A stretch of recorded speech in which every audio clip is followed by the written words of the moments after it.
Well, good afternoon, YouTube. It's the old soldier coming at you from Robeson County, North Carolina. The reason we're coming at you from this afternoon is, one, it was dark and it was rainy this morning, and my stupid tripod was making me mad like it is now. I'm trying to make it work right there. But anyway, hope everybody's had a great day so far. But yeah, it was dark this morning. It wouldn't have been no good to try and make a video because it stayed that way all the way till I got to work. It had been cold, it was rainy, and all that kind of happy horse mess was going on. But a lot of things we could talk about today. Hold on.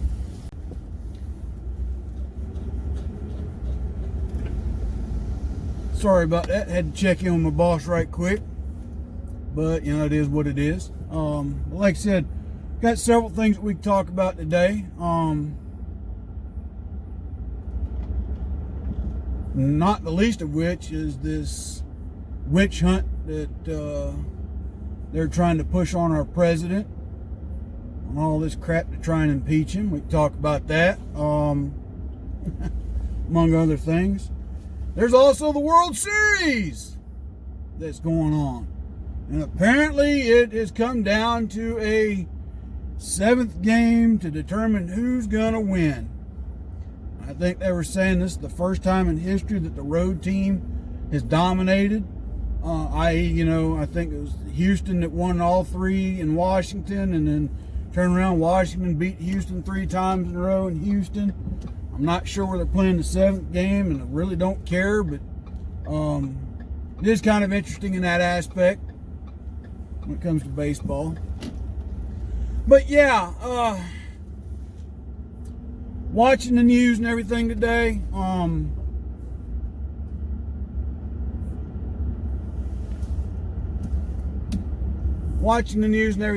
folks, and last night, and really just catching the snippets, but this whole mad witch hunt that the Dems are on, or the liberals, or the left, whatever you care to call them.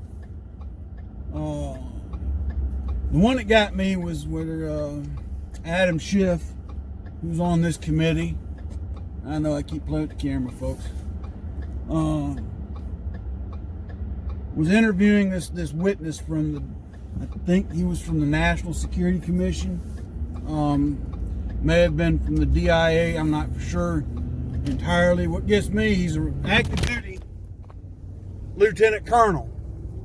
And this active duty lieutenant colonel shows up for this hearing in uniform. Now, normally these guys, they're civilian clothes types. You know, they don't wear their uniform in the performance of their duties. So it's kind of odd this gentleman shows up to this hearing in full dress uniform. That's kind of an oddball one. But then again, not unheard of, because if you go back to the 80s and the Oliver North debacle, you know, all his testimony before Congress, which was open and transparent, by the way, he was in his full, you know, Class A uniform. But I just found it odd, and then there was complaints from the Republicans that they weren't being allowed to properly question the witness. That Adam Schiff, Shifty Shiftless as the president calls him, which I think he's right, was coaching the witness. Which in a court of law, if you know anything about, you know, law proceedings, is highly illegal and unethical. So, you know, this whole mess has really got me ticked off that they keep pushing this issue, this agenda, and honestly, I don't think there's anything out there for them to find. I really don't. Much gooder. Maybe that'll hold for a while. But I don't think there's anything else out there for them to find. I'll be surprised if they do come up with something that implicates the president. I really will. as much time and money they've wasted on this, given the fact that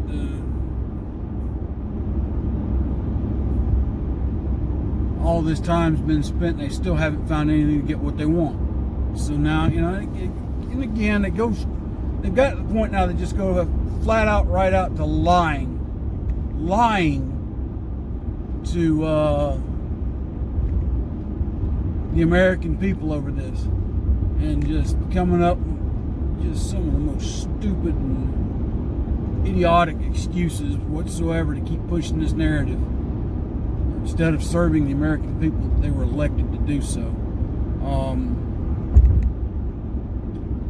In other news, on the Second Amendment front, I saw Coda Boy 32 post a video where a judge in Pennsylvania, in the Pennsylvania legal system, has stated that,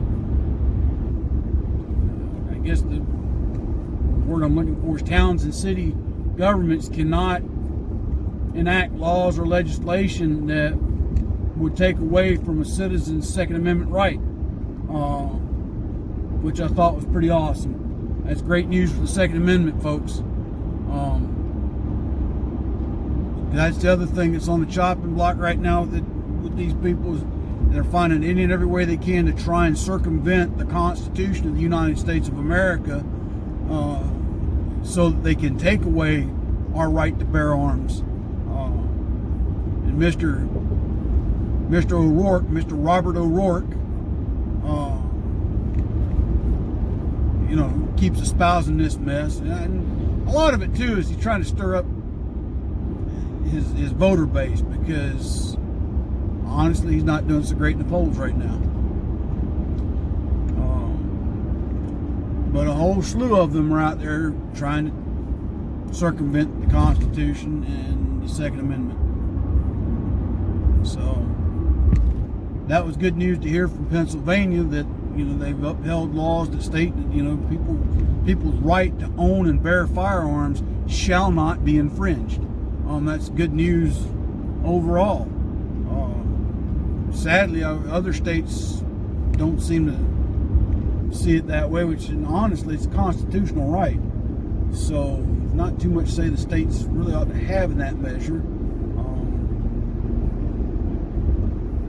But they seem to think that they can change the Constitution by enacting things. Kind of like, other presidents thought with I have a pen, and I can use executive action. Well, executive action is not law. It's not. Look it up. It's policy that can, alter existing laws or enhance existing laws, but executive action in and of itself is not law. Period.com. End of story. And that's the other thing that concerns me about the 20-ring circus that's running on the left for the presidential nomination of the Democratic Party. So many of them keep saying, when I'm elected president, I'm going to sign legislation. I'm going to sign executive orders to do this and to do that and to do that, blatantly ignoring the constitutional process of how laws are supposed to be enacted. In other words, they're saying we're going to take sole control. That, ladies and gentlemen, is tyranny. Forthright, outright. Okay? There is a legislative process for a reason. There are 3 branches of government for a reason. People out there that don't like that, they seem to think that the president can do whatever he wants once he's elected, or her, whoever elected female president. No, you've got congressional representatives and you have senators, and they come up with and pass bills that become laws. Now, the president can veto them, boys and girls and boys, but even the veto can be overrode by legislative action. But sadly, what started to happen here in the United States, and how is this tied into everything we're talking about? Well, it's simple. the last presidential administration, basically the Supreme Court enacted legislation from the bench when they ruled that the Affordable Care Act was, basically a tax and not a fine. Legislation from the bench, folks.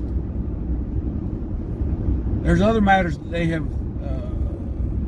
given judgments or decisions on, if you will, that basically boils down to legislating from the bench, which is not in their purview at all. None whatsoever. But that's what happens when these administrations change out and a Supreme Court justice either finally steps down and retires or passes. Then it's a jockeying position to get the judge that the current administration wants on the bench. So every election, there's always a move to stack the deck one way or the other. I'm just going to call it the way it is, one way or the other, stack the deck. Why? Because Supreme Court justices serve for life. So if you get a predominantly conservative group of judges on the bench, they're going to be there for a long time. Well, no, they'll probably pass on to, no, look at how long Ruth Bader Ginsburg's been on the Supreme Court, folks. She's been there quite a while. She needs to retire. She needs to retire. In other news, Fox News came out. They had forget the doctor's name that came out. He specializes as a coroner, who suggested that Jeffrey Epstein, the autopsy results suggest that Jeffrey Epstein was murdered and did not commit suicide. Didn't see that one coming, huh? Yeah, right. The day they announced that he died in jail, and then they said that it was suicide, I still scratched my head on that one, because that man had more information on the Teflon twins than you can shake a stick at. And I got a feeling he was about to spill the beans to limit his time in jail. Yeah, and some of y'all might not believe in conspiracy theories. Some of you might. I'm kind of in between on the subject, but it seems like every time the Clintons are about to get into a whole lot of hot water, somebody dies. Somebody dies. Now, with that being said, when that somebody dies, there's always a lot of controversy behind how they die. Now, am I saying that Hillary and Bill paid somebody up to go in and kill him? No, that's not what I'm saying. But it was awful suspicious. He was about to go and testify in court when he left this world. Just saying, folks. Just saying. And if you go back and look at the history there's a lot of people that have met their demise every time a scandal or something with corruption pops up around the Clintons. Just saying. Don't believe me? Go do your own homework and look it up. I'm not going to rehash a bunch of stuff that's already been put out there before, but so, and I think now the pressure is on not only just the Clintons but the Democratic Party, because the more they keep pushing this impeachment process, the more the other internal investigations are going on. They're starting to find more and more evidence that the entire last election, there was undue and illegal influence placed on that election process to undermine the current president from being elected. There's some rumors now indicating that that the past president may have had a hand in this. And that's certainly possible too. One accusation is that he basically used all the federal agencies at his disposal as a political arm and not what they were designed to be used for. Now, I'm not saying that that's the first administration that's probably ever done something like that. That's supposedly why Nixon had to resign. Supposedly his party was the one that put the thieves going in that hotel or motel, breaking in and going through stuff. And it eventually came back to Nixon. And Nixon had to retire. LBJ and his tapes. LBJ used to tape every conversation you had in the Oval Office. And some of them got out. Okay? I mean, if you really think about it, the whole Monica Lewinsky scandal is because somebody leaked information. But this last run of things, this deep state, folks, it's kind of scary if you ask me. It's kind of scary. Some of the things that they have been pulling, all because of the current president. Some of the stuff that's going on is just scary. And I think that the closer that the true patriots are getting to the truth, the more desperate those involved are becoming. So and the reason I'm saying that is anything could possibly happen between now and the next upcoming election because of what I've just mentioned to you. So, but don't take my word for it, folks. Do your own research. I ain't but one person, and most of what I'm telling you is my opinion and of my own investigating, if you will, to certain things and looking at certain things that have happened in the past and trying to make sense of it all. And I'm telling you, this whole thing going right now is complex. It is extremely complex. And it's really scary how deep the depths of this go. Some people might say, well, you're an old soldier, you're just overreacting. Well, maybe I am, maybe I'm not. But I've been a student of military history for a long time. If you go back and read military history and watch how many nations were taken from within, you might see a pattern. You might just see a pattern. But anyway, folks, that's all I got for Wednesdays, whatever we want to call Wednesdays. Rants, raves, and whimsical whims on Wednesday with the old soldier. And I have to try and figure out how to spell all that, but on the title when I get this thing edited. But yeah, like I said, I wanted to do one this morning, but it was just too dark. But with that being said, folks, the charities I'd ask you to support: tunnelstotowers.org, Pin Up for Vets and Ballot for Veterans that can't do it by themselves.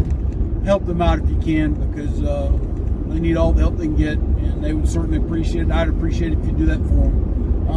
Vendors I'd ask you to support if you live near me: Money Quick Pawn, Rayford Road, Fayetteville, North Carolina. That's where I go to for all my firearms and ammunition needs in town. Robert's Custom Woodworks, an unsung patriot. Like I said, if you like my t-shirts, anywho, anyhow, anyway, they're available on my Teespring site, and my poetry books are available on Amazon. Go check them out, folks. And until tomorrow, God bless, take care. It's the Old Soldier out.